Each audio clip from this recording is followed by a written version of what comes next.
اپنی مونچھوں سے مشہور یوکے میں رہنے والے برطانوی پاکستانی کو یوکے کی عدالت نے عمر قید کی سزا سنا دی۔ 53 سال کے ندیم احمد بیگم صاحب جو یوکے کے نیشنل ہے، ان کی ساری فیملی کے پاس یوکے کی نیشنلٹی ہے، لیکن آج 53 سال کی عمر میں 13 مئی 2025 کو یوکے کی عدالت نے اس شخص کو عمر قید کی سزا سنائی، اور عدالت نے اپنے فیصلے میں لکھا کہ یہ شخص، اس کو رعایت نہیں مل سکتی، اس کو معافی نہیں مل سکتی۔ یاد رہے ندیم احمد بیگم صاحب یوکے میں سیکیورٹی گارڈ رہے ہیں۔ مونچھوں کے حوالے سے ان کی بڑی وہاں پر دھوم تھی، اور لوگ ان کو جانتے تھے، پہچانتے تھے کہ ایک پاکستانی ہے، سیکیورٹی گارڈ ہے، بڑی زبردست اور بڑی بڑی مونچھیں رکھی ہوئی ہیں۔ لیکن بڑی بڑی مونچھیں اور کام ایسے کہ آج یہ شخص حوالات میں ہے، اور بقیہ ساری زندگی اس شخص کو حوالات میں گزارنی پڑے گی۔ تفصیلات آپ سے شیئر کروں گا۔ آج سے 6 مہینے قبل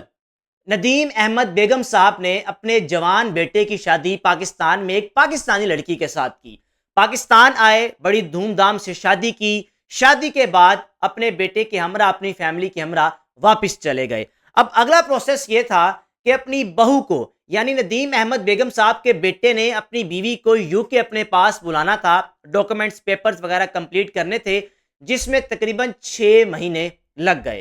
6 مہینے قبل جب یہ نوجوان لڑکی اپنے سسرال یوکے واپس پہنچ گئی، واپس پہنچنے کے بعد اپنی دوستوں سے رابطہ ہونا تو کہنا کہ میرا خاوند بڑا اچھا ہے، میرا خاوند بڑی محبت کرتا ہے، لیکن شاید میرا یہاں پر آنا میرے سسر کو برداشت نہیں ہوتا، سپاؤس ویزا اس کو کیسے مل گیا، یہ کس طرح 6 مہینے میں ہمارے پاس آ گئی۔ وہی باپ جس نے اپنے ہاتھوں سے بیٹے کی شادی کی اور یہ بھی کہا کہ میں بہو کو اپنے پاس بلاؤں گا، لیکن جیسے ہی بہو بیٹے کے پاس پہنچ گئی، باپ کو یہ بات برداشت ہی نہیں ہو پائی۔ جناب عالی، اس نوجوان لڑکی نے کبھی کبھار اپنی دوستوں سے رابطہ کرنا اور بتانا کہ خاوند ٹھیک ہے، لیکن سسر کبھی کبھار تنگ کرتا ہے۔ یہ پہلی چیز۔ اب دوسری چیز یہ ہے، 9 اکتوبر 2024 کو مشال الیاس کا بے جان جسم گھر میں پایا گیا۔ 10:15 بجے کا ٹائم تھا کہ 10:15 پر مشال اپنی ماں کے ساتھ، ریحانہ بی بی جس کا نام ہے، پاکستان میں ان کے ساتھ فون پہ رابطے میں تھی، اور یہ کہہ کر اپنی ماں کو کہا کہ اماں جان ہولڈ کیجئے گا،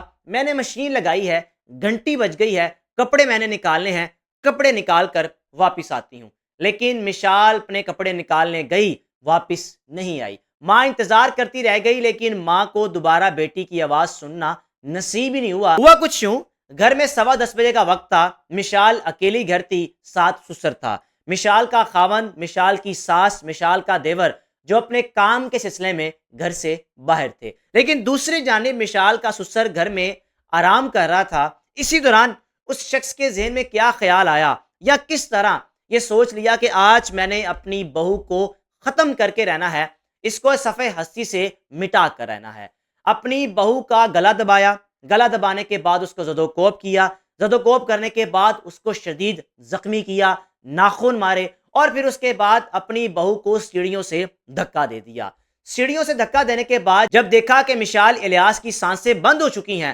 مشال الیاس ختم ہو چکی ہے، پھر اس کے بعد پولیس کو کال کی اور ایمبولنس کو کال کی کہ میں سویا ہوا تھا، جب میں سو کر اٹھا اچانک دیکھا سیڑھیوں میں میری بہو نیچے گری ہوئی تھی اور اس کا جسم بے جان تھا۔ اب جناب ایمبولنس بھی وہاں پہنچ چکی تھی، پولیس بھی وہاں پہنچ چکی تھی، اور پولیس کو ندیم احمد بیگم صاحب کی بات پر یقین نہیں آیا۔ اس بے جان جسم کو لے کر جا کر پوسٹ مارٹم کا مرحلہ شروع ہوا، یعنی پوسٹ مارٹم کا آغاز کیا گیا۔ بار بار پولیس پوچھتی رہی ندیم احمد بیگم صاحب سے کہ یہ کیسے ممکن ہے کہ سیڑھیوں سے گر جائے، لیکن اس کے جسم میں، اس کے ہاتھوں میں ناخنوں کے نشان ہیں، اس کی گردن میں ناخنوں کے نشان ہیں، جو اس بات کی تصدیق کرتا ہے یا اشارہ کرتا ہے کہ اس نوجوان لڑکی کو زدوکوب کر کے مارا گیا، اس کو زخمی کر کے مارا گیا، اس کو پہلے اس کا گلا دبایا گیا۔ لیکن ندیم احمد بیگم صاحب یہ بات ماننے پر تیار ہی نہیں تھے۔ جناب علی، پوسٹ مارٹم کی رپورٹ مکمل ہوئی، پھر اس کے بعد پوسٹ مارٹم رپورٹ میں بات واضح ہوئی۔ ندیم احمد بیگم صاحب نے اپنے ناخنوں سے اس نوجوان لڑکی کے جسم کو نوچا، یعنی پہلے مار کٹائی کرتے رہے۔ اس بات کا انکشاف ڈی این اے رپورٹ میں ہوا جب مشال کے جسم میں جو خون لگا ہوا تھا، اس میں سے کچھ خون، آپ کہہ سکتے ہیں جب مار کٹائی چل رہی تھی، ایک دوسرے کو مار پیٹ رہے تھے، یا مشال جب اپنا دفاع کر رہی تھی، اس دوران ندیم احمد بیگم بھی زخمی ہوا ہوگا، اور اس کا ہلکا سا خون مشال الیاس کے کپڑوں پہ لگ گیا، جس بات پر پولیس کو یقین ہوا کہ ندیم احمد بیگم نے اپنی بہو کو مارا ہے، اس کی جان لی ہے۔ پولیس نے تو تمام ایویڈنس اکٹھے کر رکھے تھے، لیکن ندیم احمد بیگم کے وکیل کی جانب سے بار بار عدالت میں کہا گیا کہ جو میرا سائل ہے یہ بالکل بے قصور ہے، اس نے اپنی بہو کو نہیں مارا، اس کی بہو نیچے گر گئی سیڑھیوں سے جس وجہ سے اس کی موت واقع ہو گئی۔ لیکن ڈی این اے رپورٹ، پوسٹ مارٹم رپورٹ کچھ اور بتاتی تھی کہ ندیم احمد بیگم نے اپنی بہو کو، اپنے بیٹے کی بیوی کو خود مارا ہے۔ جناب عالی، 9 اکتوبر 2024 سے شروع ہونے والا کیس 13 مئی 2025 کو اختتام میں پہنچا، جب عدالت نے فیصلہ سنایا کہ اس شخص کو عمر قید کی سزا دی جاتی ہے۔ اب سوال یہ ہے کہ کیوں مار دیا؟ یعنی اپنے ہاتھوں سے بیٹی کی شادی کی، ایک تو وہ حاملہ تھی، ماں بننے والی تھی، صرف اس خاتون حاملہ کو ہی نہیں مارا بلکہ اس کا آنے والا دنیا میں بچہ اس کو بھی مار دیا، یعنی 2 لوگوں کی ندیم احمد بیگم نے جان لی۔ پولیس کو انویسٹیگیشن میں بتایا کہ بہو ٹھیک سے کام نہیں کرتی تھی، برتن نہیں صحیح طرح سے ہوتی تھی، کپڑے صحیح طرح نہیں دھوتی تھی، کھانا اچھا نہیں پکاتی تھی۔ پھر اس بات کا بھی غصہ تھا کہ اس کا اسپاؤس ویزا اتنی جلدی لگ گیا، یعنی لوگوں کے 2 3 سال ڈاکومنٹس کمپلیٹ نہیں ہوتے، اس نے 5 6 مہینے میں ٹیسٹ وغیرہ کلیئر کر لیے، اپنے ڈاکومنٹس کلیئر کر لیے اور یہ ہمارے پاس یو کے پہنچ گئی۔ ندیم احمد بیگم یہ کیسا شخص ہے جس نے اپنے بیٹے کی شادی ہاتھوں سے واپس پاکستان آ کر کی، اپنے ہی ہاتھوں سے اپنی بہو کو بھی مار دیا اور اپنے بیٹے کی آنے والی نسل کو بھی مار دیا۔ اس شخص کے بارے میں اپنی رائے کا لازمی اظہار کیجیے گا اور اپنی بیٹیوں کے رشتے پاکستان سے باہر کرنے سے پہلے 1000 مرتبہ سوچیں۔ اگر آپ کے ذہن میں یہ خیال ہے بیٹی یو کے چلی جائے گی، یو ایس اے چلی جائے گی، یورپ چلی جائے گی، زندگی بہتر ہو جائے گی،